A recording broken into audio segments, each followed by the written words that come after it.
دا هسکل وړي جګي بنګلي باران نړیږي دا حکم د سبحان دی او غرونه باویلیږي دا حکم د سبحان دی دا هسکل وړي جګي بنګلي باران نړیږي دا حکم د سبحان دی او غرونه باویلیږي د ژوند لار زمنګ د نن ورځې د خپرونې موضوع بیا هم د آخرت ویره سبحان دی او غرونه باویلیږي دا حکم د سبحان دی.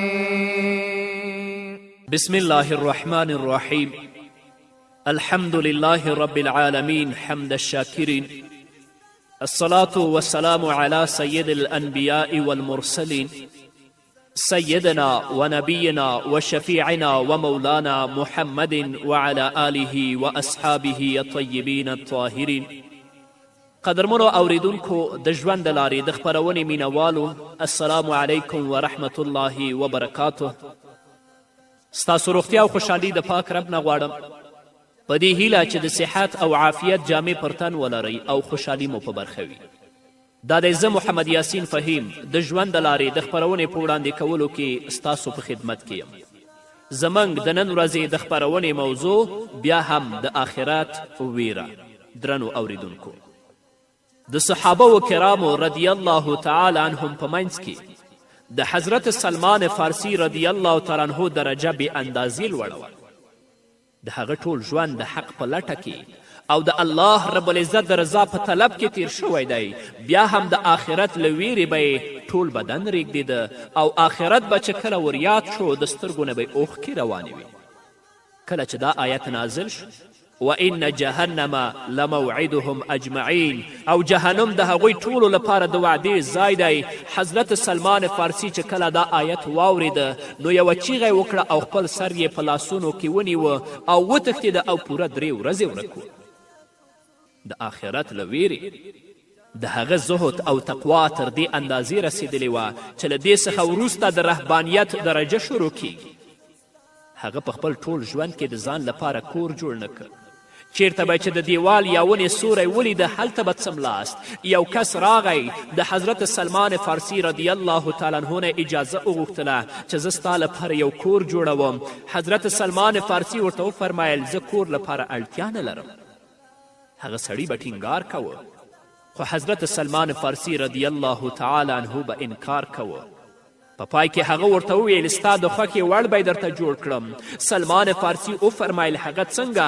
هغه کس ورته وویل داسې وړوکی که پکې ودرېږې سر به دې په چت لګیږي او که پکې څملې نو پښې به دې دیوال ته رسیږي. حضرت سلمان فارسی وفرمیل خیر په دې کې څه ستونزه نشته.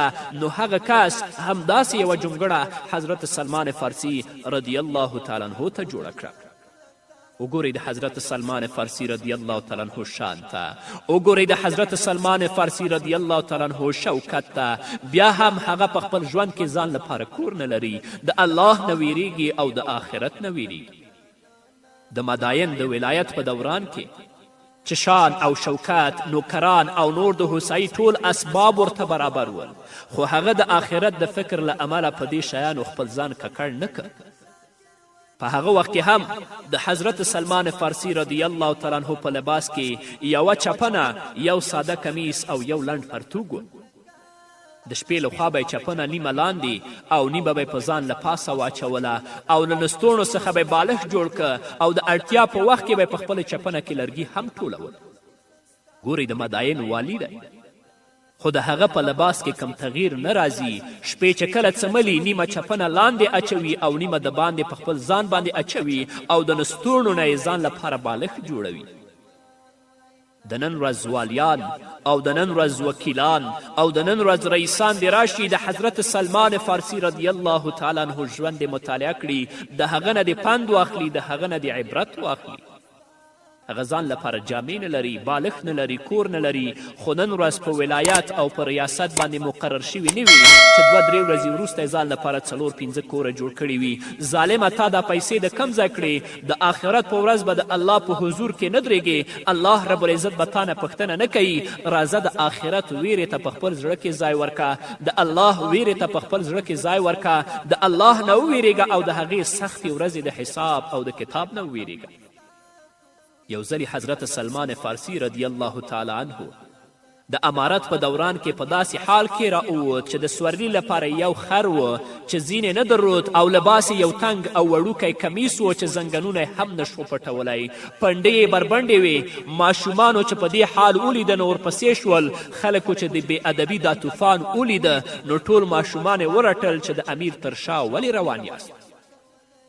دې ته وایي د آخرت ویره، دې ته وایي د الله ویره چې هغوی په دنیوي ژوند باندې کله هم نه دوکه کیږي بلکې د الله رضا غواړي. په دې کوشش کې دي چې ځان لپاره ابدي ژوند ښایسته او مزین وګرځوي. خو له بده مرغه چې موږ او تاسو د دنیا په لنډ او محدود ژوند باندې دوکه شوي یاستو، د آخرت ابدي ژوند زموږ نه هیر دی. آخرت کې حساب او کتاب زموږ نه هیر دی. د آخرت ویره زموږ هیره ده. نو ځکه په فساد کې، په منکراتو کې او په ګناه کې ژوند تیروو. تاسو یقین په الله وکئ که د آخرت ویره زموږ په زړونو کې پرته وي، د الله ویره زموږ په زړونو کې پرته وي، کله به ګناه ته نږدې نشو او کله به داسې کار ونه کړو چې الله رب العزت زموږ نه ناراضه شي. دا ټول چې نن ترسره کیږي لوی لامل یې دا دی چې موږ د آخرت نه، د الله د ویرې نه غافله یاستو. ژوند مو په غفلت کې تیریږي.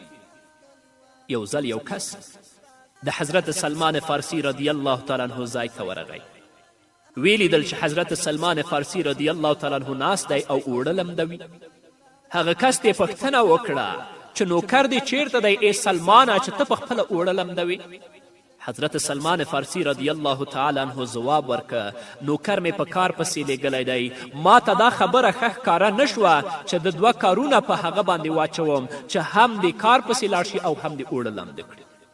ډیرو خلکو به د حضرت سلمان فارسی د سادگی له امله په حضرت سلمان باندې د مزدور ګمان کوه. یو ځل یو کس په بازار کې د حیواناتو لپاره واښه واخیستل. حضرت سلمان فارسی رضی الله تعالی عنه هلته ولاړ و. سړي ورته وویل دا تر کوره راسره ورسوه. حضرت سلمان فارسی رضی الله تعالی عنه هغه واښه پورته کړل او روان شو. په لاره کې به چې خلکو ولیده نو ورته ویل به یې راکړئ زه به یې ورسوم. هغه سړي چې دا حال ولیده نو پوښتنه یې وکړه دا څوک دی؟ خلکو ورته ویلې دا د محمد رسول الله ګران صحابي دی. هغه سړي چې دا واورېدل ډېر وشرمېدل او حضرت سلمان فارسی ته وویلې تاسې تکلیف مه کوئ ما ته یې راکړئ زه یې خپله کور ته رسوم. حضرت سلمان فارسی رضی الله تعالی عنه ورته وفرمیل زه په دې کې د ثواب هیله لرم تر څو یې چې ونه رسوم نه یې پرېږدم. دا د هغه مبارک ژوند و. دې ته وایي د آخرت ویره، دې ته وایي د الله ویره چې د محمد رسول الله ګران صحابي دی. د هغه په جامه کې کم بدلون نه راځي. داسې ساده ګرځي چې خلک په هغه باندې د مزدور ګمان کوي او چې کله د مزدور ګمان پې کیږي هغه واښه په اوږه باندې پورته کوي او د هغه سړي تر کوره هم رسوي.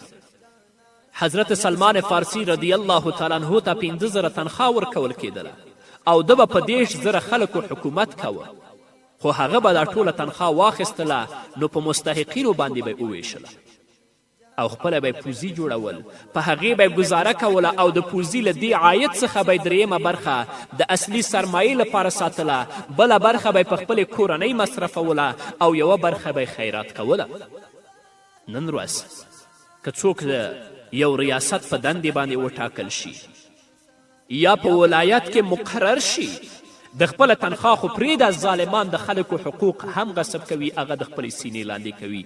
الله ته به نه ورځئ، الله رب العزت به درنه پوښتنه نه کوي. د حضرت ابو دردا رضی الله تعالی عنه مور فرمایي چې حضرت سلمان فارسی رضی الله تعالی عنه یو ځل له مداین څخه شام ته راغی. په دې وخت کې حضرت سلمان فارسی په مداین کې والی و.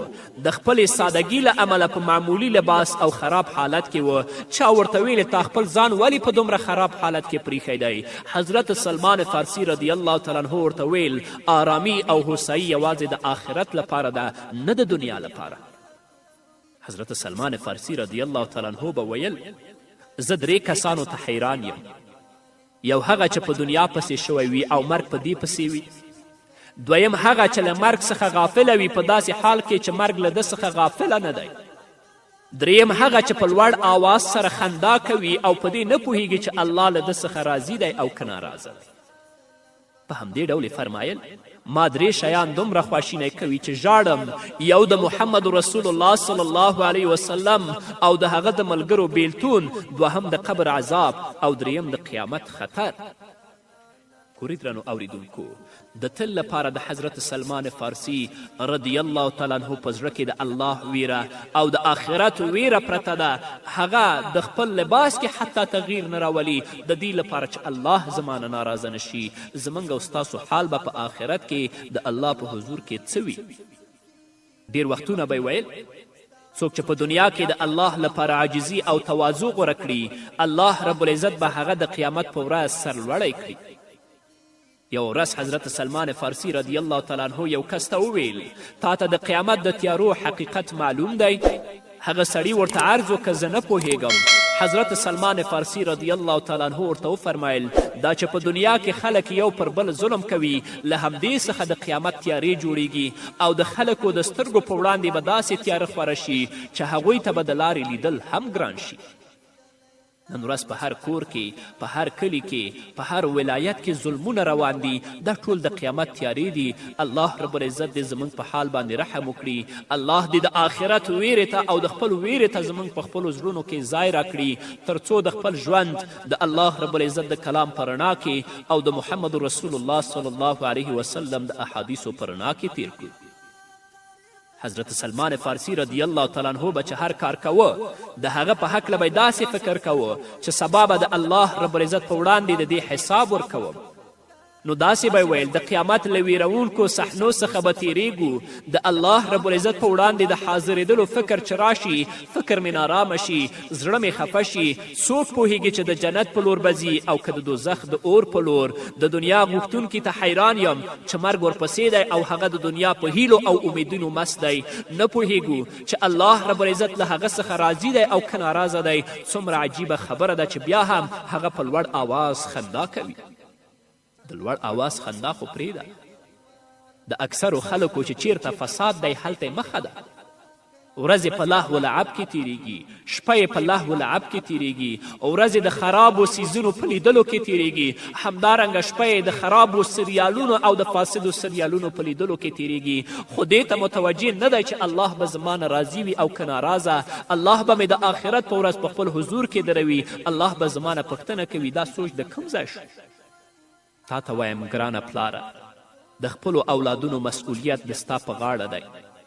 ته باید هغوی په اسلامي ګاڼه باندې سنبال کړې، هغوی ته اسلامي تربیت ورکړې، د اسلام د مقدس دین په مقدساتو او احکامو هغوی خبر کړې. مسئولیت به د آخرت په ورځ نه وي. او که خدای مکړه هغوی فساد کوي او ته ورسره مرستندوی، هغوی سریالونه ګوري او ریموټ د ستا په لاس کې د تی ورته اړوي چې کم یو م خوښ دی بچیانو، د آخرت په ورځ به د الله په حضور کې تدریږي. الله رب العزت به ستا نه پوښتنه کوي. په یوه جګړه کې حضرت سلمان فارسی رضی الله تعالی عنه د ستر قمندان دنده په غاړه لرله. په زرګونو پوځ د ده تر قمندې لاندې و، خو د ده د عاجزي او خاکساري دا حالت و چې په یو خره باندې سور راغی. مسلمانانو د ډیر احترام او عزت له امله نارې کړې سپه سالار راغی، سپه سالار راغی. خو حضرت سلمان فارسی رضی الله تعالی عنه له دې دنیوي قدر او عزت څخه بې پروا و، د هغه نظر د آخرت په لور و. کله چې خپل صفت واورېده ویې ویل ورونو نن څه دي؟ د نیکي او بدي فیصله به له نن څخه وروسته کیږي. هغه په خپل صفت باندې نه خوشحالیږي، هغه دې ته متوجه دی چې الله رب العزت زما نه راضي شي، محمد رسول الله زما نه راضي شي. هغه ابدي ژوند لټوي. د دنیا په لنډ ژوند باندې کله هم حضرت سلمان فارسی رضی الله تعالی عنه نه دوکه کیږي. الله رب العزت دې موږ ته هم د نیکو اعمالو توفیق راکړي تر څو رب العزت زموږ نه راضي شي او زموږ ستاسو هغه ابدي ژوند چې تلپاتې ژوند دی، د هوساینې ژوند دی، د نعمتونو او د مزو ژوند دی، هغه راته ښایسته وګرځوي. په همدې هیله درنو اوریدونکو نور به واورو خو د یوې دمې نه وروسته. سپوږمۍ لمر و سقر ته ځي دواړه خپل مقر ته، نظام د زندګۍ د دنیا رسی و سر ته، نظام د زندګۍ د دنیا رسی و سر ته.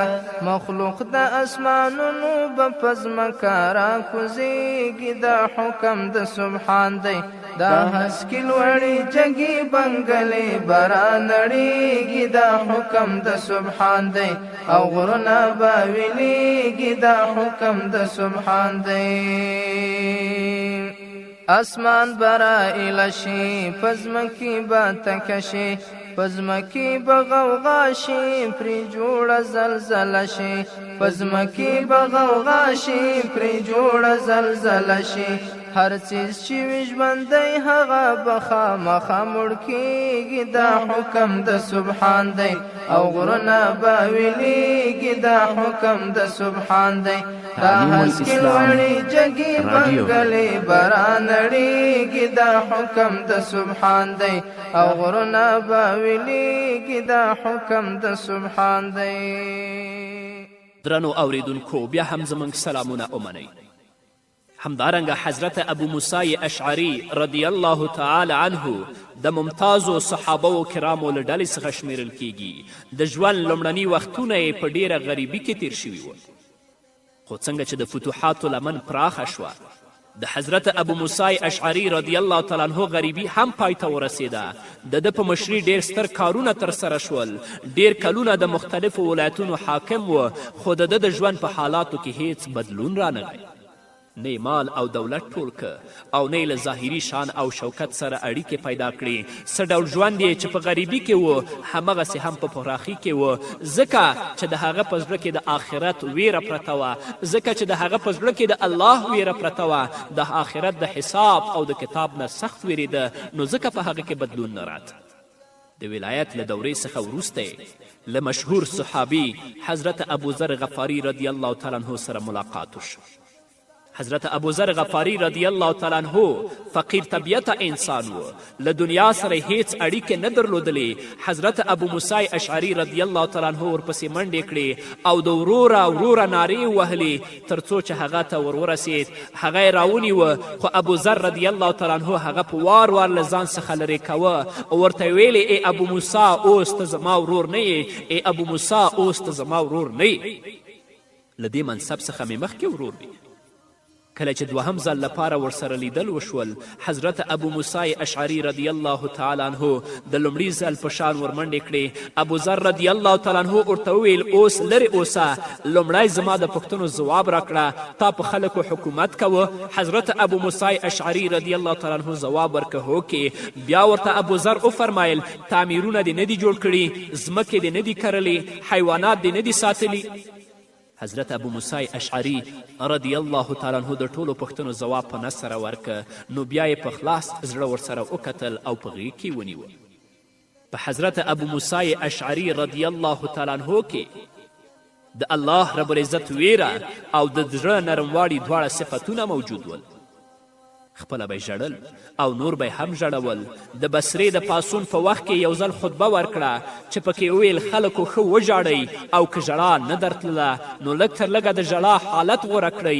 ځکه چې دوزخي هغه دی چې د دنیا ژوند په خندا سره تیروي د دنیا ژوند به په خندا سره نه تیروي بلکې په دې کې به جاړې د تضرع او د عاجزي لاسونه به الله ته پورته کوي او د الله رب العزت نه به ځان لپاره بخښنه غواړي همدارنګه درنو اوریدونکو حضرت عتبه بن غزوان رضی الله تعالی عنه د حضرت عمر فاروق رضی الله تعالی عنه د خلافت په دوران کې د بصرې امیر و او هغه ته له الله رب العزت څخه ویریدونکی او پندمندونکی زړه ورکړ شوی و یو ځلې حضرت عتبه بن غزوان رضی الله تعالی عنه د بصرې په جامع جومات کې خطبه ورکړه داسې وویل قدرمنو دنیا تلونکې او تیریدونکې ده د هغې ډیره لویه برخه تیره شوې ده او یوازې ورانېدل او له منځه تللې پاتې دي لکه چې د اوبو لوښی چپه شي او ټولې اوبه ورڅخه تویې شي حضرت عتبه بن غزوان وایي خبردار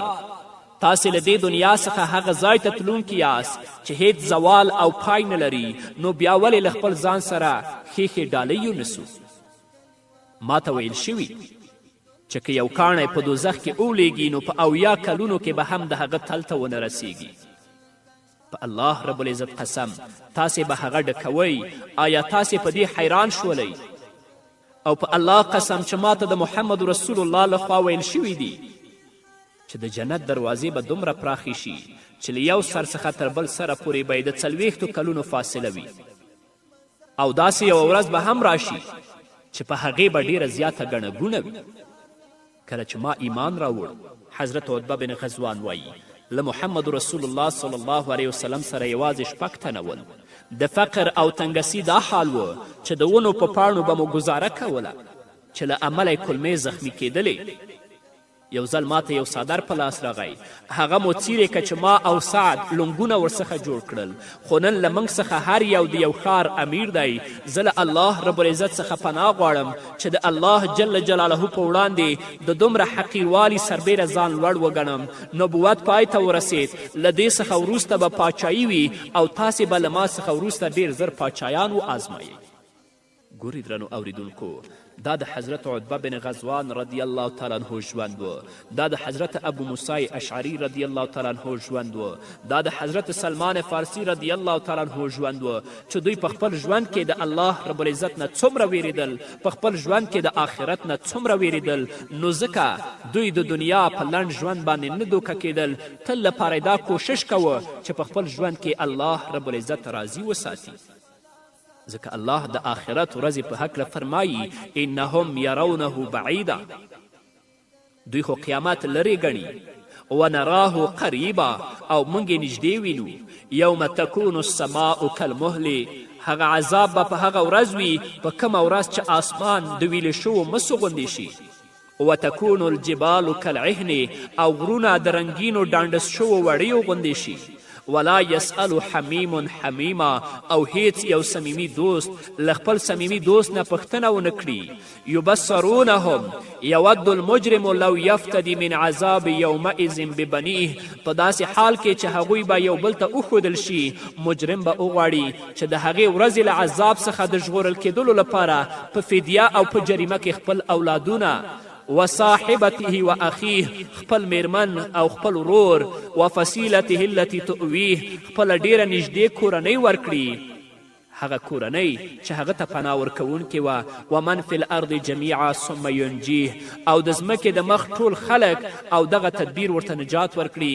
خو الله رب العزت به ورته وایي کله، داسې نه ده. ستا په ځای بل څوک جهنم ته نشي تللی، ستا په ځای بل چاته عذاب نشي ورکول کېدلی. نو الله رب العزت دې په موږ باندې رحم وکړي. الله دې موږ ته د نیکو اعمالو توفیق راکړي چې رب العزت زموږ او ستاسو نه راضي شي، او رب العزت زموږ او ستاسو نیک عملونه په خپل دربار کې قبول او منظور وګرځوي. په همدې هیله درنو اوریدونکو، دا وه زموږ د نن ورځې خپرونه چې ستاسو درانه حضور ته وړاندې شوه. تر بلې خپرونې پورې چې زه بیا هم ستاسو درانه حضور ته راځم، تاسو ټول په لوی الله سپارم. پاتې ژوند مو نیکمرغه، ښاد، بریالي او کامیابه اوسئ. شپېلی کې به بیا پشي، نو ټول واړه ژوند شي. هر څوک له خپله ځایه د رب لور ته رهي شي، هر څوک له خپله ځایه د رب لور ته رهي شي. د حشر په میدان د خدای حضور کې جمع کېږي، دا حکم د سبحان دی، او غرونه به ویلېږي، دا حکم د سبحان دی. دا هسکې لوړې جګې بنګلې به رانړېږي، دا حکم د سبحان دی، او غرونه به ویلېږي، دا حکم د سبحان دی. ډیر سام ویلوی هیبته، په هر سړي دهشته، ملکی پوځ تیار وي د خدای رب العزته، ملکی پوځ تیار وي د خدای رب العزته. د خدای له اذن پرته څوک به نه وي چې غږیږي، دا حکم د سبحان دی، او غرونه به ویلېږي، دا حکم د سبحان دی. دا هسکې لوړې جګې بنګلې به رانړېږي، دا حکم د سبحان دی، او غرونه به ویلېږي، دا حکم د سبحان دی. شروع شي امتحانه د عدل په میزانه، که ښه عمل که بد وي ټول واړه شي عیانه، که ښه عمل که بد وي ټول واړه شي عیانه. نیک بخت او بدبخت بلا پولاندې ښکار کیږي دا حکم د سبحان دی او غرونه باویلیږي دا حکم د سبحان دی دا هسکې لوړې جګې بنګلې برانړېږي دا حکم د سبحان دی او غرونه باویلیږي دا حکم د سبحان دی